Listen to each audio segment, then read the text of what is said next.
Welcome to the Coast to Maine Growing Good podcast. I'm Cameron Bonzi, and I'm here with Dagney Kream. Dagney, how are you this morning? I am so good. It's a beautiful sunny day, and I'm just really excited to be here. So thank you so much for having me. Well, I'm actually really excited to have you here. You're known as the Cottage Peach at the Cottage Peach on Instagram and TikTok and YouTube. You've worked with us over the last couple of years. You do some really good work as far as education, but to me personally, it's more about the inspiration that you put out there. Thank And you.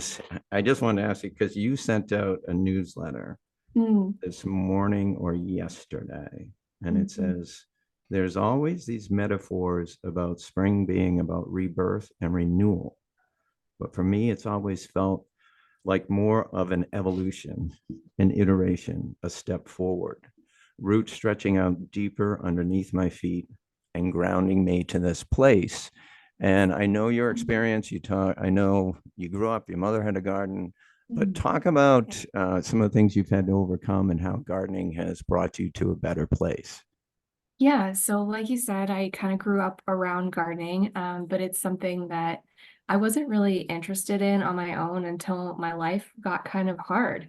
And that started with the pandemic and feeling the effects of food insecurity and wanting to spend a lot of time outside was, I'm sure, was the case for a lot of gardeners these days. But I found myself in the dirt and loving it. And around the same time that I was doing this, I ended up experiencing some really mysterious pain in my knee. So I woke up one morning and my knee was the size of like a baseball. It was so swollen that I couldn't bend it at all. I couldn't walk upstairs. And it became probably one of the darkest times of my life. So I was dealing with kind of all these doctor's appointments and tests, trying to figure out what was going on. And it took almost a year to figure out exactly what was happening.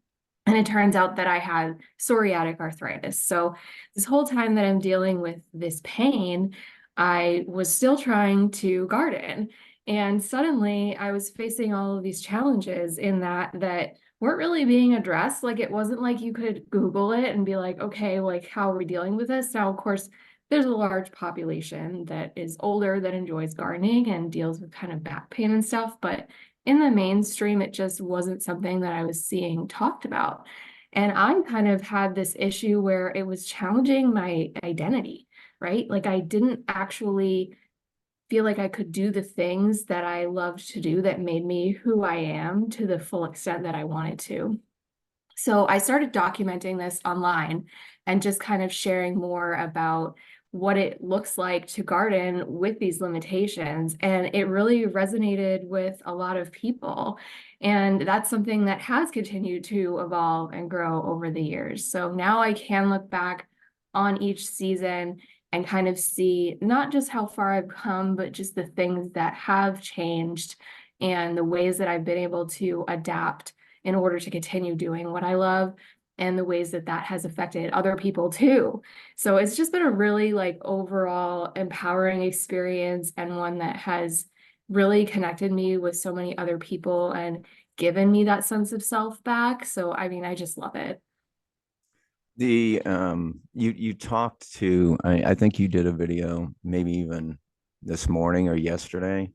I think about this inner voice, Mm. right? And how that inner voice and that you have to do it yourself. How does gardening help you get to that inner voice and actually help you realize doing it yourself and what you can accomplish once you're able to do that? Yeah, so for that part of it, I think that it's really just come down to like my own kind of crunchy granola connection with nature. I can say that. Like it's just kind of been nature is what it is. And maybe that's kind of like out there, but like every plant has broken parts to it Yep. and it still manages to function. And I think a lot of like just observing these changes in nature has really like made it clear to me that like even within my own limitations, there's things that I can do. I always think, yeah, I came to Costa Maine and I wasn't a gardener, right? I had actually helped produce a gardening show called People, Places, and Plants. Okay. And that's really how I got this job. But I was, and I always have been, I've always been more into the people, right? Mm. And than anything else. Of the people and the places and the plants, people have always been number one to me. And then everything else in the way that I look at it comes after that. But what I've seen through all of this, and I see this as a common theme with all gardeners, we all find something in life that is therapeutic to us, and gardening is a very clear therapy process of that Yes. ability to take something and watch it grow. And you've been able to take a limitation and actually expand your surroundings and actually help it inspire others. And that process is what attracts me to this whole business. So, Totally. that simple piece of a plant, if you, what is, you had, I can't remember what it was, but talking about a simple, this is one of the, you described yourself as a lazy gardener in a Yeah. comment, right? Yeah. And I thought, well, she's not a lazy, she's an inventive gardener, right? I like that. That's, yeah. So talk about that process of, okay, so you're a lazy gardener, and how do you overcome that and get some inspiration? Yeah, so sometimes I'll say lazy because I think it's just funny and I like to get a Yeah. laugh. But I also do low maintenance because I mean that's really what it is. And there was actually a huge trend of low maintenance gardening back in the 60s and 70s. So I've been able to find all these really interesting books that kind of delved into that more. But yeah, I think like that has been me embracing the fact that there are things I cannot do and Yep. kind of celebrating it instead of Yes. like making it a problem. And it's just like how we have to work with nature instead of against it. That's what I'm Yes. trying to do. I'm trying to work with my body instead of against it. And so things like accepting the fact that I'm not going to plant out my entire garden in one day. Like it's going to take me multiple days. I have to have places that I can sit and just relax and enjoy the space that I'm in. And in a lot of ways, it's honestly been a gift because it's taught me about myself and it's forced me in a very fast-paced world to make the time. Now, gardening is often a meditative exercise for a lot of Yes. people, but I'm going at a snail's pace compared to even those people who are enjoying it. So I really get to just dive right into like exactly what's happening at all times in my garden because I'm forced to sit back and I'm forced to just look at it and observe things as they're going on. And of course, there's just so much symbolism in the garden Sure. yeah. And so making the time to really appreciate that has been huge. Like a lot of people will come to me and they'll ask me like, "Oh, like how are you feeding your whole family off of your garden? Like how many plants do I need?" and all of this stuff. And I have never been about kind of self-sufficiency. I think that we all need community in order to survive. And I know I can't do everything to feed my whole family. Like that was never the goal. That was just not the goal. And I think everyone has to figure out what their own goal is in the garden. Like, and that is different for every single person. Every garden looks different. And for me, it's been more about just kind of variety versus quantity. Like, I'm not trying to put away enough bell peppers for the whole winter or something like that. I just want to try new things, savor the experience, and have an excuse to be outside. Well, you're outside, and the videos that you showed, what I love, when you're talking, because um, we used to shoot a half-hour television show, right? And it Mhm. was 20 years ago. It seems clunky and old now. And also, we've populated our YouTube channel with over 1,000 videos. They're clunky and old now, and I love watching the way that you do something. Like, wow, she put this together and she did this angle and it looks like this and she's doing this editing. Mhm. So you're able actually, how much help do you have in actually how often do you have somebody shooting? Because there are sometimes when you must have some type of selfie stick and you're doing stuff and gardening at the same time, right? Yeah, no, this is something that I think people assume a lot. I'll be like, oh, so I'll get comments that'll be like, oh, your production team did XYZ or Yeah. something. It is literally just me. I have never had anyone behind the camera except me. And part of that just comes from the fact that I have a background in this. So I did Yeah. wedding portrait photography for a long time. Yep. So the creative side of that and filming things kind of came pretty naturally for me. It was certainly a learning curve, but no, it's really just me. And I would love to change that eventually, but especially as I'm getting more into long form content where I feel like I get to really connect on a deeper level with people, it's a distraction to be the one behind the camera as well as the one in front of the camera. And it would allow me to be way more in the moment if I could have some help in that regard. It's definitely on the list. It comes across as you being in the moment for sure. Thank you. And in thinking back of you as a kid, you mentioned in what you sent to me when we were talking about the podcast, and you were talking about, can you talk about being a young person and your mom having a garden? Because Yeah. you knew something about plants, you understood something about plants. What was it that you Mm. learned from your mother in the garden? Yeah. I mean, I think it was one of those things, and there's so many of this when we're children, I think that we take for granted. Yeah. And my parents have about an acre, and I actually built my own house on that same property. So we still share it with them, which doesn't come through in my videos at all. Yeah. They're just not comfy being on camera, so it's just me. But yeah, like going through childhood, I was actually homeschooled. And so my mom was my teacher a lot of the time. She found me resources for other things that she didn't know how to teach me. But a lot of what I learned was through being outside and being in nature with her.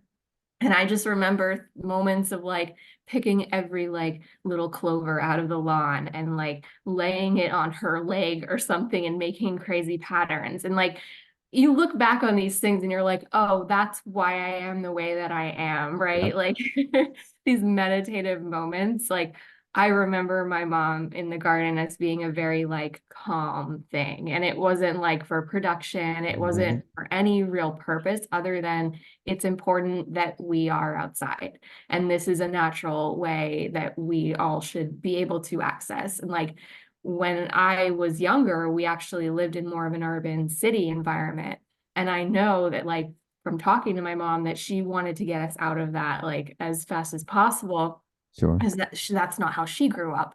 And so moving here when I was 7, like was like a fulfillment of a dream for her. And I witnessed that and observed that she was like making these big moves to get where she wanted us to be. So yeah, I think it was just kind of like a constant evolution again of like her upgrading these spaces. The property had been very neglected. And that was just the natural thing to do was we are outside and this is how we kind of explore the world. Yeah, and she didn't really do a heck of a lot of vegetable gardening, I would say. So it's interesting that I kind of found my own path with that because she's always been more into the flowers and that's really what she focuses on now. She has like a cut flower farm that she does. So we've kind of got this like, cool, we're covering all the bases thing here. Cut flower farm. See, Amanda, that you've spoken to also has been wonderful on our staff.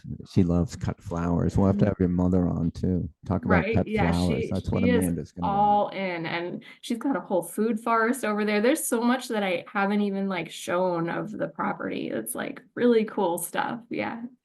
You have to get a staff. You have to get a complete staff to be Great. able to do this. Yeah. So you garden as a kid. 2020 comes around, and we all know COVID did a lot of things mentally to a lot of people. Mm. You start looking for ways to fulfill yourself. You start gardening, and now it's 2024.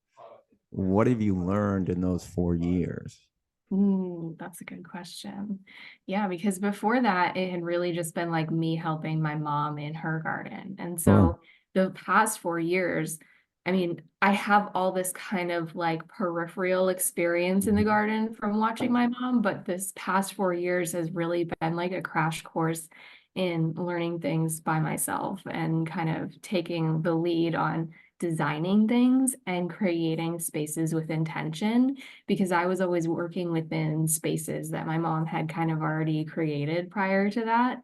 So I think really just kind of thinking through what I need a space to look like in order for it to function properly for me with my own limitations and things like that, which has meant prioritizing like elevated beds specifically. So Right. even though we have all this great land, I'm really kind of mostly growing in container gardens because of my physical limitations. And that has been really interesting to try to navigate like creating permanent spaces in a way where I'm not going to have regrets further down the line and what they're going to look like. I've really leaned into companion planting. That's one thing that I've deep dove into to kind of really make sure that we were staying ahead of pests and things like that. We're in an agricultural area. So there's actually fields behind me, which you see in my filming all the Yes. time, that are not ours. And I don't know for certain how our neighbors are treating that land. As far as I can tell, they're not spraying anything, but they're doing monoculture and it's introducing pests to the area that I'm trying to be very aware of while I'm actually growing our food too. So there's definitely been elements of that that we're just kind of like learning the microclimate, really kind of tuning into where exactly the sun is. Like I have lived here for 24 years, but I've only lived here as a gardener in my mind for the last 4. So just really assessing where we're at and tapping into that has been a huge thing that I've learned for sure. A gardener in your mind. I think that's a great quote. I also think the ability to see the world differently than you saw it before, being aware of your environment, talking about monoculture versus diversity, and the impact on pests and soil fertility. We talk about those things a lot at Coast Mm. of Maine. We try to deliver a product that is diverse and well cared for. And can you talk about organic garden? I mean, specifically, look on a small scale, organic gardening. You're very aware of this. You want to be conscious of what you're doing to your surroundings. How, in back in the day, people used to think organic gardening was more difficult. To me, it's easier. That to me, we're setting the Right. culture for your plant to thrive. So, talk to me a little bit about what organic gardening has done for you and companion planting. Yeah, I think this comes back to the whole working with nature rather than against it thing. And I would totally agree that it's been way easier for me. And as a lazy gardener, I like easy. So that's a big reason I think to promote the organic side of things for sure. I mean, I think the vast majority of us are probably aware by now the effects that monoculture is having on our environment and soil Yes. depletion. There's also just something really nurturing and rewarding about taking these steps to be intentional about leaving the soil better than we found it. Like, Yes. how cool is that? You're changing something that's going to affect soil life for generations. Like, that is incredible. So, in terms of that, like, companion planting has been a natural extension of it for me. I mean, we compost, we incorporate all of that into our garden beds wherever we can. But companion planting adds this element of like, this just makes sense. Like, it just makes sense that we're all working together. So, why wouldn't the plants work together too? And it kind of seems like magic. Like, a lot of times I'll tell people about, like, oh, just plant nasturtiums here and this problem will go away. And they're like, what? Like, because we're conditioned to like expect we need to buy something, we need to spray something. Yes. And that's just not the case. Like we can just be strategic in how we're planting things, and it makes a huge difference. So, with somebody who's just coming into this, I'm thinking about um, younger adults. I'm thinking about somebody who might be compromised physically. How do you tell them to start? Mm. With companion planting or in general? In general, just in general, Yeah, as somebody who says, I want to start in the same place. yeah. I care about the world. I care about myself. I need I need a therapeutic process. Yeah. Where would they start? Just buying a pot, getting some good soil, throwing some seeds in? Is it that basic? Yeah, I think that the best way to learn is to try and potentially even fail. I think that those failures can teach us a lot, and not expecting gardening to be a transactional experience where you get in what you Yeah. you get out what you put into it. So that I think is the big road bump that gets a lot of people. They'll try one thing and it doesn't work and they're frustrated and they give up. So I would say start with a plant that you really love to eat. Make sure it grows well in your area. Make sure it can fit in whatever space that you have. And other than that, just try it. Like there have been so many things where I don't really know what I'm doing a lot of the time. Like a lot of this has been just me doing things over and over until I learn the mistake and like figure it out for myself, right? Because that's the best way to really cement that information in your own mind. You can read a million books, but at some point you have to just start. And that has been the biggest thing for me is really just start with one thing. Don't overwhelm yourself. Don't do 10, 20 different plants, pick maybe 3 to 5 and see what happens and observe what happens and actually write down what happens and think about what will look different if you change XYZ. I think that's great advice. And I think that you are actually showing people how to do those exact things. And I would just remind people that it's at the Cottage Peach on Instagram, TikTok, and YouTube. You have used some of our products, so we do supply you with some products. You represent us extremely well. So Thank thank you for doing what you do. I hope you're going to come on again at some point. you. Absolutely. Have a great spring, and also keep buying local. Keep going to those local retailers. Absolutely. Happy growing. Happy growing to you. Thank you. Thank you.